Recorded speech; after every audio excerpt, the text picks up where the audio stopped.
दुनिया में जहाँ एक तरफ Israel Palestine war, Russia Ukraine war, ऐसे अलग अलग नए कॉन्फ्लिक्ट चालू है, वही इंडिया की पार्लियामेंट में एक नया इशू छिड़ गया है। Black pepper versus white paper.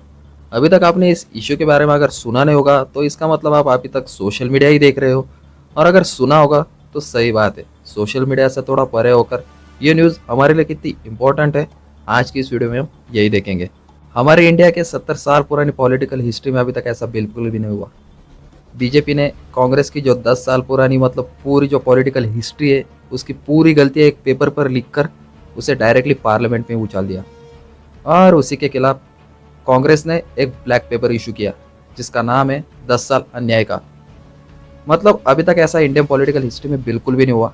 सीधा सीधा मतलब दोष आरोप ऐसे लगते रहे, और ये सभी कुछ हुआ कल की पार्लियामेंट में।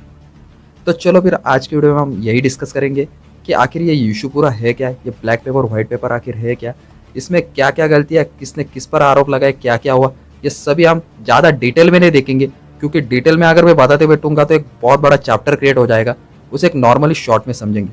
तो चलो फिर वीडियो शुरू करते हैं। तो सबसे पहला आरोप मतलब निर्मला सीतारमण जी ने व्हाइट पेपर के थ्रू कांग्रेस के ऊपर ऐसा लगाया कि मतलब यूपीए यानी कि मनमोहन सिंह जी की सरकार ने लोगों से टैक्स वगैरह तो बहुत सा वसूला, बहुत सा पैसा वगैरह मतलब बहुत पैसा अंदर किया, लेकिन उन्हें सही से खर्च नहीं किया। साथ ही में उसमें उन्होंने ये भी नोट डाउन किया कि सरकार ने बहुत से लोन्स वगैरह लिए, मतलब ऐसा कि डायरेक्टली फोन लगाया हमें लोन्स की जरूरत है, और सीधा सीधा डायरेक्ट मतलब कंट्री के ऊपर लोन चढ़ा लिया। इससे कहने का उनका मतलब था कि मतलब सरकार ने पैसा तो बहुत बना लिया है लेकिन उन्हें ठीक से खर्च नहीं किया, मतलब कैपिटल एक्सपेंडिचर जो करना था जिससे कि हमारा इंफ्रास्ट्रक्चर हो, बड़ी बड़ी इंडस्ट्रीज वगैरह, सिटी वगैरह डेवलपमेंट करनी है, ये सारी चीज़ें करी नहीं, जिससे एक अच्छा सा इंफ्रास्ट्रक्चर नहीं बन पाया। और जो मतलब विदेशी जो कंपनियां वगैरह थी, इंडस्ट्रीज वगैरह आई, उन्होंने डायरेक्टली इंडिया को टाटा बाय बाय कर दिया। मतलब अभी आप रोड्स वगैरह क्रिएट नहीं करेंगे, सो मतलब जो ट्रांसपोर्ट है वो बढ़ेगा नहीं, इससे इंडस्ट्रीज वगैरह हमारे इंडिया में टिक नहीं पाएगी।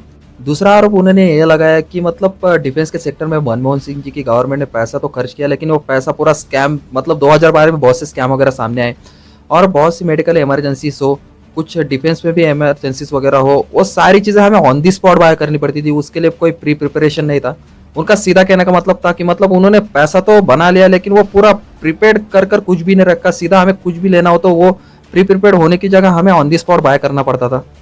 तीसरे पॉइंट में उन्होंने यह कहा कि non transparency of public resources, यानी कि कोल हो, स्पेक्ट्रम सेक्टर वगैरह हो, इन सारे के जो ऑप्शन वगैरह होते थे वो ट्रांसपेरेंसी नहीं थी, मतलब पूरे जो हमारे इंडियंस वगैरह उनके सामने ट्रांसपेरेंसी नहीं रखी गई, जो मतलब प्राइवेटली पूरे बेच दिए गए, मतलब वो उसका मतलब क्या इशू, क्या रेट वगैरह होगा, क्या चीज़ें होगी, ये किसी को भी ट्रांसपेरेंस नहीं बताया गया है, सीधा सीधा मतलब पीठ पीछे ही पूरा ये काम किया गया है। और इसी पॉलिसी के चलते बहुत से स्कैम वगैरह उनकी गवर्नमेंट जब थी तब हुए, और इसी के चलते जो इन्फ्लेशन का जो रेट है वो इतना ज़्यादा बढ़ गया था उनके मतलब कार्यकाल में, ऐसा निर्मला सीतारमण जी का यानी कि बीजेपी का कहना था ये पार्लियामेंट में। ये पूरा इन्होंने व्हाइट पेपर में और भी बहुत से मतलब पॉइंट आउट किए, लेकिन वो इतने जो मेन मेन पॉइंट है वही आपको बताए। और उसी के खिलाफ कांग्रेस के जो मल्लिकार्जुन खड़गे जो अभी के चीफ है कांग्रेस के, उन्होंने 10 साल अन्यायकाल, ये 2014 से 2024 का जो 10 साल अन्यायकाल ऐसा बोलकर एक ब्लैक पेपर इशू किया। कांग्रेस के ब्लैक पेपर में दर्शाया गया है जीएसटी, अनएम्प्लॉयमेंट, और जो फार्मर का प्रोटेस्ट वगैरह हुआ था उनके खिलाफ, मतलब प्रोटेस्ट वगैरह सही से एक्शन नहीं लेना, साथ ही में जो नई यूथ है वो बहुत ज़्यादा अनएम्प्लॉय हो रही है, और साथ ही में जो ईडी का चक्कर तो आप सभी को पता है, जो मतलब जो एक लोगों के हित में जाती है एक सर्विस, उसे कैसा पॉलिटिकली मतलब पूरा उसका यूज़ किया जा रहा है, ये सारी चीज़ें इस ब्लैक पेपर में बताई गई थी। मतलब ये दोनों क्रॉस क्वेश्चन से तो ये समझ में आ गया कि ये दोनों एक दूसरे के ऊपर लांछन लगा रहे। जैसे निर्मला सीतारमण जी ने लांछन लगाए कांग्रेस के ऊपर, वैसे ही मल्लिकार्जुन खड़गे जी ने बीजेपी के ऊपर बहुत से लांछन वगैरह आ गए।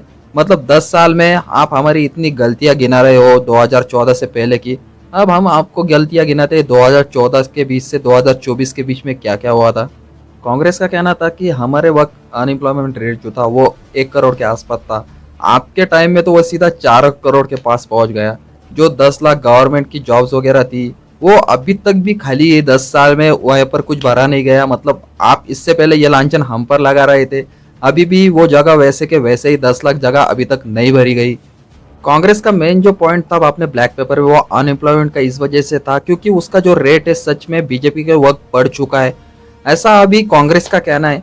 ये इसलिए कहना था कांग्रेस का क्योंकि बीजेपी का जो व्हाइट पेपर था उसमें कहीं भी अनएम्प्लॉयमेंट जो शब्द था उसका कहीं भी मेंशन नहीं किया गया है। इसी वजह से कांग्रेस ने यही पॉइंट 10 साल अन्याय का कहा, इसी पॉइंट में सबसे ज़्यादा जो अनएम्प्लॉयमेंट है इसी पॉइंट को पकड़ के रखा। और जब हमने सच में कंपेयर किया तो बीजेपी के कहीं भी मतलब व्हाइट पेपर है ये बिल्कुल भी ये शब्द मतलब मेंशन नहीं किया गया कि अनएम्प्लॉयमेंट का रेट जो है वो सबसे ज्यादा मतलब हमारे कार्यकाल में बढ़ गया और कांग्रेस के कार्यकाल में कम था। अभी और भी बहुत से मुद्दे थे जो कांग्रेस ने छेड़े, जैसे कि क्रूड ऑयल का प्राइस, फूड के प्राइस वगैरह हो, बहुत सी चीज़ों के प्राइजेस वगैरह हो, ये चीज़ें वगैरह बढ़ गई। लेकिन डेवलपमेंट की जो मतलब मेन पॉइंट थे वो मतलब कांग्रेस में भी मेंशन नहीं किया और बीजेपी ने मेंशन नहीं की। सीधा सीधा अगर आपको बोलो, अगर मैं बोलूँ आपको कि आप मतलब किसी गवर्नमेंट ने ये गलतियाँ करी, आप इसका मतलब एक पूरा चार्ट निकालेंगे तो आप 5 साल, 10 साल, 20 साल, सीधा सीधा आप 30 साल का एक निकाल लोगे। तो वो गलतियों में वो 30 सालों में हमारे यहाँ 2-3 सरकारें बदल गई। और अभी ये पूरा जो ब्लेम है कांग्रेस भी बीजेपी के ऊपर नहीं डाल सकती कि इन्होंने ऐसा ऐसा किया, और बीजेपी भी कांग्रेस के ऊपर नहीं डाल सकती, क्योंकि हर कोई चीज़ अगर कोई गवर्नमेंट करती है तो उसमें छोटी छोटी तो गलतियां होती है, और अगर आप ऐसे पार्लियामेंट में उसको गिनाते बैठोगे तो ये नया एक इशू ही क्रिएट हो जाएगा। और सच में एक पॉइंट सच में देखने वाला है, ईडी का जो मतलब एक पब्लिक सेक्टर के वजह से ईडी जो है मतलब पब्लिक के लिए काम करने वाली है। मतलब जो लोग सच में काला वगैरह धन छुपाते हैं उनके लिए तो सीधा अगर देखा जाए तो बीजेपी सच में उसका इस्तेमाल करने के लिए, क्योंकि जितने भी ईडी के केसेस वगैरह अभी तक सामने आए उसमें से 95% जो लोग हैं, जो भी पॉलिटिशियन वगैरह है, वो पूरे के पूरे कांग्रेस के यानी कि अपोजिशन में बैठे लोगों के सपोर्टर है। उन्हीं के पीछे क्यों ईडी लगती है, ये भी बहुत बड़ा मुद्दा है। और ये जो मतलब उधर विकास की बातें, अभी अभी बजट वगैरह ये सारी चीज़ें हो गई, ये सारी चीज़ें डिस्कस ये इसलिए बीजेपी का इसलिए कहना था क्योंकि हम अभी के वक्त में और ज़्यादा इंडिया को डेवलप करना चाहते हैं। और ये जो डेवलपमेंट में जो पूरे मतलब जो भी रुकावटें वगैरह आ रही है वो कांग्रेस की पुरानी गलतियों की वजह से आ रही है। आपको अगर डेवलपमेंट करनी तो आप डेवलपमेंट के बारे में सोचो, आप डेवलप करने के लिए क्या क्या कर सकते हो। आप पुरानी गलतियां निकाल कर डेवलपमेंट थोड़ी होगी। आप गलतियां गिनाते बैठोगे तो जो काम अभी अभी कर सकते हो वो भी छूट जाएगा। ये देखो इकोनॉमिक्स का मुद्दा है, इकोनॉमिक्स का जो मुद्दा है वो पॉलिटिक्स से बढ़कर होता है, क्योंकि उसी से हमारा जो इंडिया का मतलब पूरा फ्यूचर वो उस पर डिपेंडेंट करता है। ऐसा नहीं है कि ये गलतियां गिनाने से आप अपोजिशन को खत्म कर दोगे। और एक बात सही सही समझ लो कि अपोजिशन अगर खत्म हो जाए और एक हाथ में अगर सत्ता चली गई बीजेपी का, आपको लगता है बीजेपी सरकार अच्छी है वगैरह, तो एक हाथ में अगर सत्ता चली गई तो समझो आप मतलब उस देश के तो लग गए। सीधा सीधा अगर एक अपोजिशन भी किसी भी पार्टी अगर रूल करे तो उसके खिलाफ अपोजिशन भी स्ट्रांग होना चाहिए, क्योंकि अगर सच में एक आध बार ठीक है नहीं निकली तो ठीक है, लेकिन एक आध बार सच में गलती वगैरह निकल जाती है ना तो अपोजिशन वहाँ पर स्ट्रांग होनी चाहिए। मुझे इस इश्यू के बारे में ऐसा लगता है कि मतलब आप गलतियां गिनाने से अच्छा डेवलपमेंट पर फोकस करो। इकोनॉमिक्स से नॉर्मल चैप्टर थोड़ी, पॉलिटिक्स से बढ़कर इकोनॉमिक्स होता है, वही जो हमारा भारत का भविष्य वो तय करता है। और आगे चलकर ऐसी चीज़ें अगर मतलब कोई भी मुंह उठाकर कोई भी एक ऐसा पेपर पर लिख कर आएगा, सभी गलतियां गिनाते बैठेगा तो राज्यसभा जो अलग अलग जो अलग अलग कुछ भी मुद्दे वगैरह वो लोग डायरेक्टली छेड़ने लगेंगे। आई होप कि आप सभी को मतलब मुझे इशू तो पूरा जान दो। आई होप कि आप सभी को ये वीडियो अच्छा लगा होगा। वीडियो अच्छा लगे तो वीडियो को लाइक कीजिए। आपको इसके बारे में क्या लगता है मुझे प्लीज सच में कमेंट आउट करके बताइए। आपका मतलब दिल से आपको इस मतलब ये पूरा जो अभी संसद में हुआ इसके बारे में क्या लगता है मुझे प्लीज कमेंट आउट कर बताइए। And thanks for watching.